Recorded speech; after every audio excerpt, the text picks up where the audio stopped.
Lloyd Gray, Tom Hitchcock, how are you? Very good, Squire. How are you? Not too bad. Good to see you on a Sunday. Putting in some work hours on the biblical day. Anyway, we've been talking quite a bit recently. So what usually happens in these episodes, I'm sure you know that I usually meet people for the first time in the episode and I hear their story and what have you. So I've got a bit of bias and I've got some inside information. So I know there's lots to you and lots to share. But it's not fair for the audience who don't know what I know.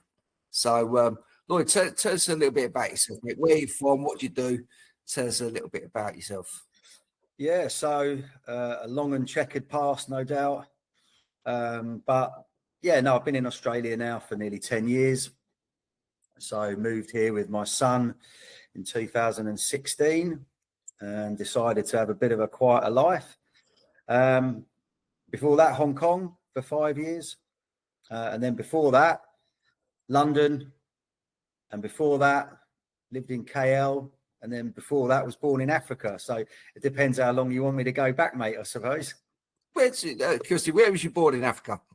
I was born in Kenya, actually. Yeah, that's a British colony. I was there in 2008 when they were in civil war. And they've got wimpies and all this sort of stuff everywhere. So how long was you in Kenya for? So 2 years when I was born, but my dad, his job's always been to travel around. He's been in hydropower all his life and retired now. But yeah, so I suppose I've had quite been very fortunate to have traveled around a little bit. But yeah, just from a professional front, started off my recruitment journey in London. And that then sort of transposed over across to Hong Kong and now Sydney. So yeah, and obviously we know each other from way back through different connections. Also with Paul, through our Cobra days. I have to say it's quite a strange turn of fate. Us all sort of collaborating now. I do miss those days, actually, if I'm honest. A lot of fun was had. Yeah, strange, isn't it? How, I don't know, what are we, 20, 25 years later, all kind of reconnecting again, reminiscing about the good old days of who'd have thought it, going out door knocking in the rain. But here we are. It's interesting because I always thought when I was doing Cobra, and I'll explain Cobra in a second as well for those that don't know. But when I was doing Cobra and I was getting dry humped by dogs and, absolutely soaked through and pissing rain in the back end of nowhere, trying to make sales. I always thought that the things I learned about myself as an individual during that period of my life that qualified for a chapter of its own right. Cobra qualified for a chapter of my book, from the A to Z, it had you can't really say that about an employer or anything like that, generally speaking, as a career, maybe not a specific employer. And I think that's sort of testimony to the impact that group had on people's lives. How would you describe Cobra for those who've never heard of them? Yeah, well, that's a tough one, isn't it? It's well, if you start through, the eyes of somebody that come into the business on their first day, I remember I was at university actually at the time. I'm not too sure what I really thought I would do at university, but I knew that actually being at university wasn't one of them. Going out getting drunk was much more agenda and kind of thing of the day. But yeah, no, I got talked into it by a mate at the time, and he said, "Look, why don't you come and make some money, in your holiday periods at uni or whatever." So I was like, "Okay, that's great," but you were never told what you were doing, and then you just turned up to this office, which was in Bristol at the time, and then got taken out by somebody in a car out to the middle of nowhere. And they said, "Oh, by the way, mate, we're going to go and do some sales today. We're going to go and knock on doors and make sales." Okay, fine. That's okay. I'll tag along for the ride and see. And then fast forward about 12 months from then, I was actually running a business and running an office and had a whole team of people.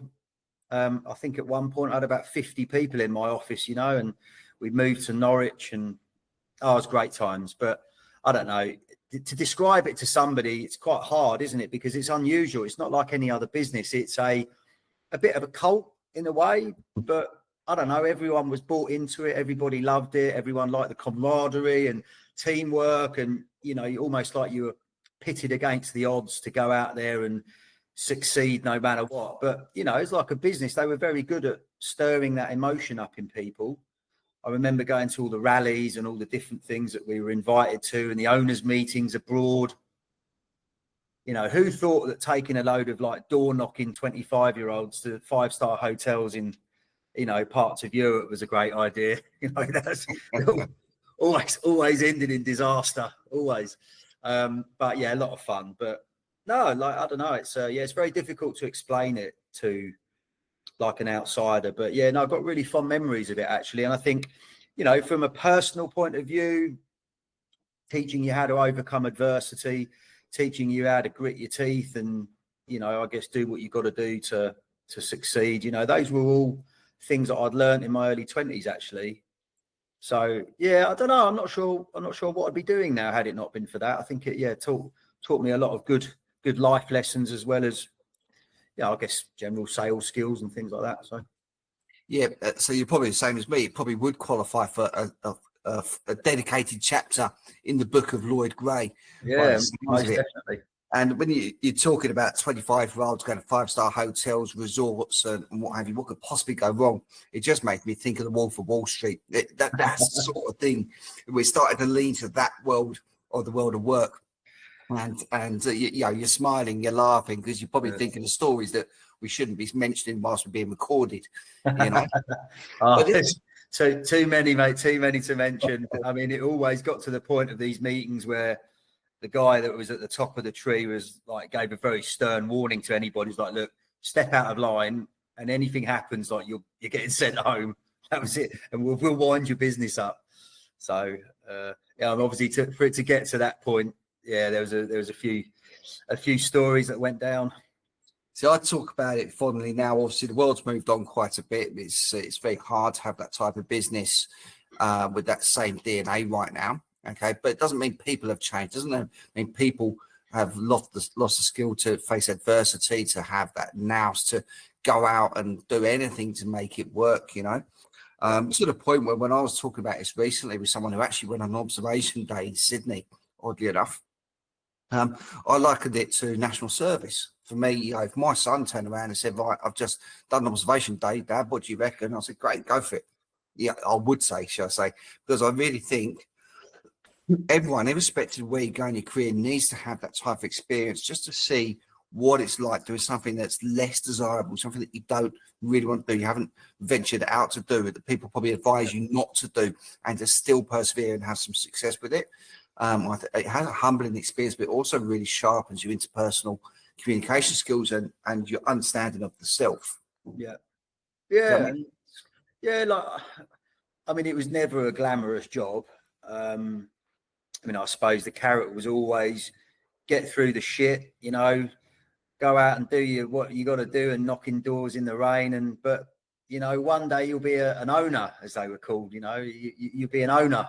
And you'll have your own office, and you'll be able to tell everybody underneath you to go out and do the things you don't want to do. So, and well, that was motivation enough for me. I was like, brilliant. I was actually one of the quickest people to get promoted in the end. I think I got promoted in just over 12 months. And yeah, took all myself plus 2 random people off to Norwich and set up an office there. So, but as a 25-year-old, you know, that was exciting, I suppose. You know, it's not, I suppose it's not for every single 24, 25-year-old becomes an MD of their own company. Yeah, no, I do have good memories, mate. Good memories of it, indeed. And actually still got loads of mates, still got loads of friends out of it, still keep in contact with quite a lot of them. So, and they've gone off to do different things. Well, a few of them got into recruitment, sadly, but you know, what else are we going to do? Another career that finds you, you don't find it. Yeah, this is true. So, but it's good. It goes down to transferable skills and the right mindset, having a bit of hustle about yourself. You know, things are not pointing in the right direction. The onus only stops with ourselves. You know, if the cash isn't coming in, you know, we can't point anything at anybody else. We need to go and generate it ourselves. And I think it's an attribute that really needs to be injected back into society now, I reckon. Yeah, I think so. Obviously my son, you know, he's 16 coming up, You know, he'll be 16 in 4 or 5 weeks. I've been, you know, very lucky on that front. He's a very balanced, you know, cool guy, right? You know, he's a super likable person, you know, does well at school, goes out surfing, living the Aussie dream. So, yeah, I've been very, very lucky on that front and never really had any major problems with him. But, yeah, I don't know. I mean, I suppose I do have concerns about what the future might hold. Yeah, the world of work as we knew it back in the days of doing Cobra, where, you know, it was a little bit more simple back then. I'm not sure, you know, how people of his age are going to navigate it going forward, right? You know, and actually, just as a kind of side point, I was playing around on one of these dodgy Chinese AI kind of chat GPT sort of things, and pulled off a report about, you know, the impacts of AI on unemployment projections over the next 12 months and all these sorts of things. And yeah, it's scary, you know, it's scary, but yeah, hopefully by the time he enters the workplace, you know, hopefully there'll be maybe a little less confusion and a little less chaos going on out there. But you know what? It's a generational thing. If we look at our grandparents, our parents, our great grandparents, and their concerns for their offspring, you know, when they're coming of age and the world they're coming into and what have you, and the changes, it weren't like that in my day, you know. Yeah. There seems to be generationally, there's always was something, always is something anyway. But I think society is quite palpable, and we do adapt, we do adopt. You know, just look at the internet, just look at mobile phones, look at all these things. They've all just been embedded. Actually, COVID was the really good example. Everyone said there's no way you could tell the whole world to stay indoors for about 2 years, fear of catching the flu. You know, but it happens, and these, you know, we as a society we surprise ourselves.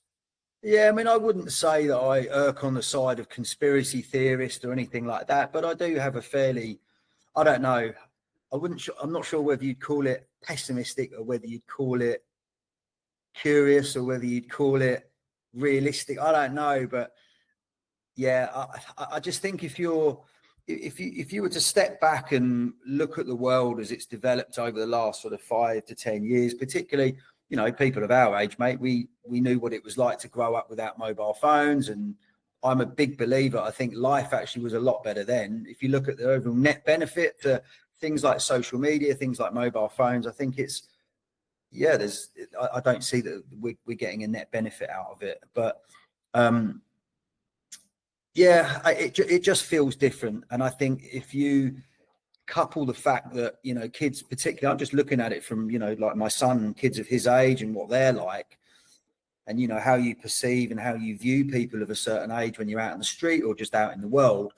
And, you know, like, I don't know, I think it would be a fairly, probably not a sweeping statement, but you could probably say that people are a lot less able to think for themselves. They're a lot less able to, you know, perhaps have the same sort of drive to achieve. You know, everything's very easy. You know, you don't really have to look too far to get any information that you need. You know, maybe that has an impact on people's resourcefulness. So, you know, let's just say we have a society which is pushing us down the road of more and more adoption, more and more reliability on technology, more and more social media, more and more dopamine, more and more, you know, it's just, we're creating a reliance on a system. We're not creating a system where people have self-reliance, you know, or people have necessarily the skills to be able to say, well, okay, if we do lose X amount of, you know, whatever percentage of the jobs in the job market, are people going to be resilient enough to actually know what to do? You know, and I think it's a wonderfully kind of romantic notion to say, well, if AI cuts 10% of the workforce, well, we'll just redeploy people. We'll put people into other industries. I think we're overestimating kind of how capable a certain generation is going to be able to do that, given their reliance on technology, given the way that their brains are being reprogrammed. You know, we're not, I personally don't feel like as humans, we're meant to be living this way, you know, and I think, I don't know, you turn around and go, oh, he's just an old, like, cynical old man. Fine. You know, I'm okay with that. I think it's, you know, having seen both sides of the fence. Yeah, I'm happy that I grew up in the 80s and 90s. I think what was it? Someone said it was 1996 or something is when we peaked as a society, as a civilization. Yeah. And that was my young adulthood. I knew exactly what I did that year, and it was a good time. It's just before it's when things were good. It's sort of in that sort of hybrid zone. But you're quite right. I do believe there's a dumbing down of society, whether it's premeditated or not. It's certainly happening. You know, Yeah. the fact that we have to go by spell check before we send something out, rather than pen and paper, and we just get it right first time. You know, it becomes that dependency. The fact that we're addicted to dopamine hits, and the marketing of companies know how to hit us with that. That is sophisticated. They know exactly what they're doing, and it doesn't serve us well. We know that it puts us in our stress hormones in the wrong space all the time. So we're never satisfied, and we're always in a state of overwhelm. Everything you talk about there is absolutely spot on. So I don't think it's so much cynical rather than observational, to be honest with you. But so on another episode, we had someone come on here who was in Australia from refugee status, but in quite a serious set of circumstances, you know, death of the parents, you know, murderous, that sort of thing, you know. And they talked about the resilience when the situation's different, okay?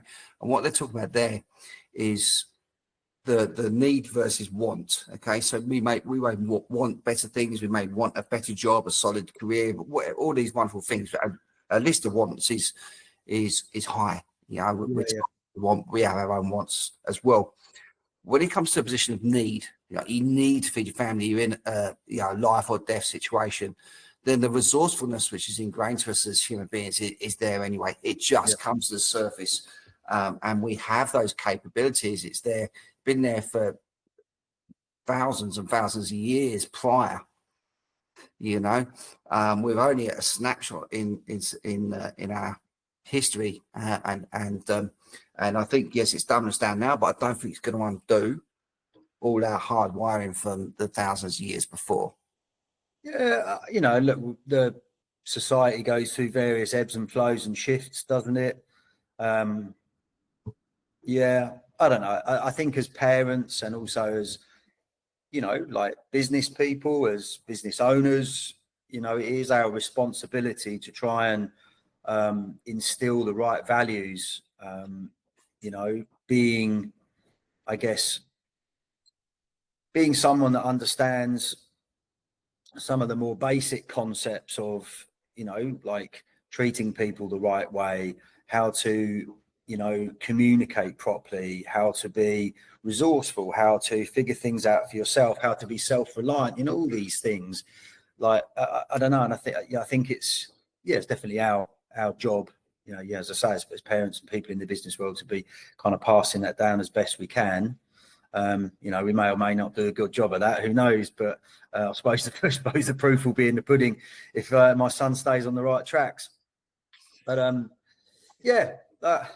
it's a funny topic, isn't it? You know, I think it's very I think it maybe not divisive, but certainly people have quite strong opinions on, you know, AI and where it's taking us and where we are. And I think most people would agree that we are at a watershed or a bit of a, you know, crossroads time kind of point. So it'd be interesting to see how it all pans out, I suppose. Okay. What's interesting listening to your story so far, and obviously you've lived around the world, your family's done so. You've got your boy who's changed your way of thinking from Cobra Lloyd, but I'm hearing a tale of two Lloyds. Okay, so it's fun, frivolous owner from Cobra days, painting the town red and doing God knows what, and we've got this cynical old man. It seems that way, doesn't it? Concerned about the moral fabric of society and where it's going. They're two very different people. Would you say there's a coming of age for yourself that you're actually a lot more complete now? Yeah, Oh, for sure. You know, the Cobra days, and then, you know, when I started off in London, it was all about tailored suits and, you know, Rolexes and all that kind of nonsense. But yeah, as the years have gone by, yeah, I value my values have definitely changed. You know, I value freedom. I value being able to be in control and in charge of my own destiny. And I guess setting, you know, the right example. Yeah, and again, I suppose I go back to this sort of the whole, like, I suppose, situation of parenthood. You know, I think that's the best way that you can kind of do these things. You know, it's setting the right tone. You know, if my son sees me working hard late at night, you know, and we can go and do nice stuff. You know, we go away. We did, you know, the back end of last year, we did sort of 3 months in Bali, and, you know, I took him out of school, thought it'd be a great experience. And, you know, we go and do scuba diving and all these sorts of things. So, yeah, I guess in a way, I hope he can sort of put two and two together and go, yeah, like, you know, my dad works hard. You know, he has his own business. He's, you know, I guess entrepreneurial, and hopefully some of that will rub off on him.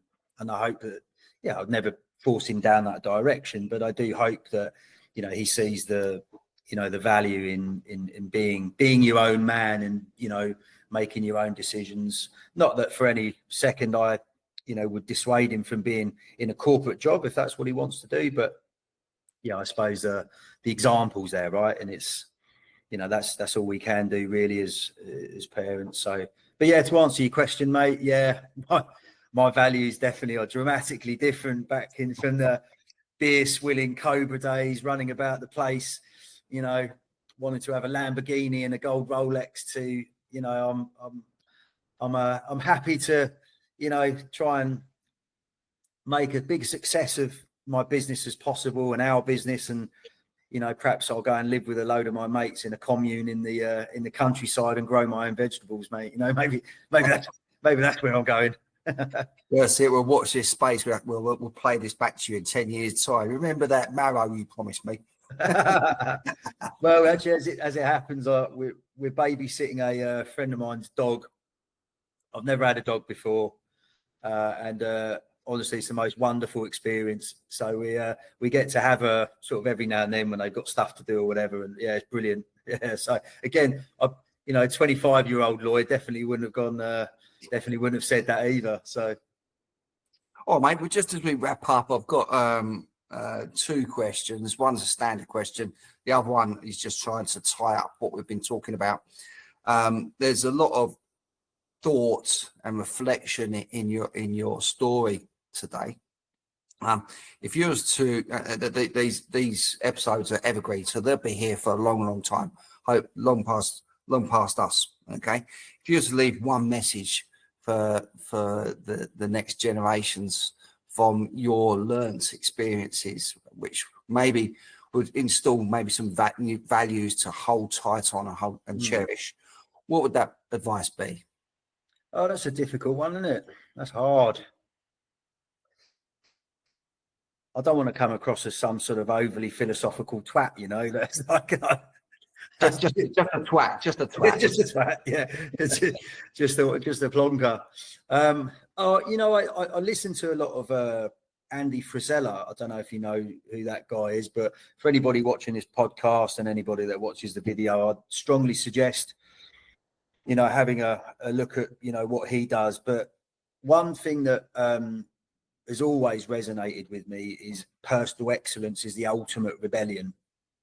You know, so if you can, you know, and I think with society, you know, it's you're being told to eat food, right? Eat McDonald's, eat junk food, and all the stuff you see in the supermarkets full of junk, all that stuff. Sit on your sofa all day, watch Netflix, you know, go and do a job where you give all your life to, you know, a business, and then they'll, you know, make you redundant after 30 years. Like, you know, all these things, everything that society is telling you to do. I mean, I'm a contrarian by nature. So I think as far as rebellion is perhaps a strong word, I would say that, you know, I think if you're striving to always, you know, excel in every aspect of your life, you know, I eat super healthy food. I cook a lot. I make sure that my son eats healthy food. I don't condone or endorse him eating junk food. You know, I showing him an example of like, you can be your own person, make your own choices, and, you know, be active, be fit. Don't sit in front of the TV watching junk. Don't stare at your mobile phone, consuming. You know, go out there, have your own interests. You know, I'm very lucky. He goes out surfing, goes out on his mountain bike. He does all kinds of cool stuff, you know. So, yeah, I think, yeah, I really subscribe to that. And I think, you know, if you're someone that goes out to strive to do everything in your power to not necessarily buck the system, but, you know, do all the things that I've said, then I think that's a good way to live, you know. Yeah, love it, mate. All right, and the final question, but I think I might even answer it for you. Somebody listening to this and they want to reach out and have a conversation with you, would LinkedIn be the right way to contact you? Yeah, maybe. I would say so. Yeah, like I guess through the various you know, things that I've been doing recently, whether that's recruitment related. I'm also building a SaaS business with another business partner. So, you know, we've gone down this whole journey of learning about that. So if anyone wants some advice on that, I can't promise that my advice will necessarily be all that great, but I'm certainly going through the motions. But yeah, if anybody listening to this is interested, then yeah, just drop me a line through LinkedIn. That's probably the best. Good man. Well, brilliant. Thanks a lot for your time, mate. It's been nice to catch up, and I look forward to what's coming next. Thanks, mate. Cheers, Tom. Thank you for watching this episode. I hope that you did enjoy it, had lots of takeaways from it. As before, please subscribe below so you can keep on top of any new releases we have. And also, if you would like to have your story told, just reach out with me and I'd love to give you that platform. My best email address is tom@purplepatchconsulting.com. Thank you.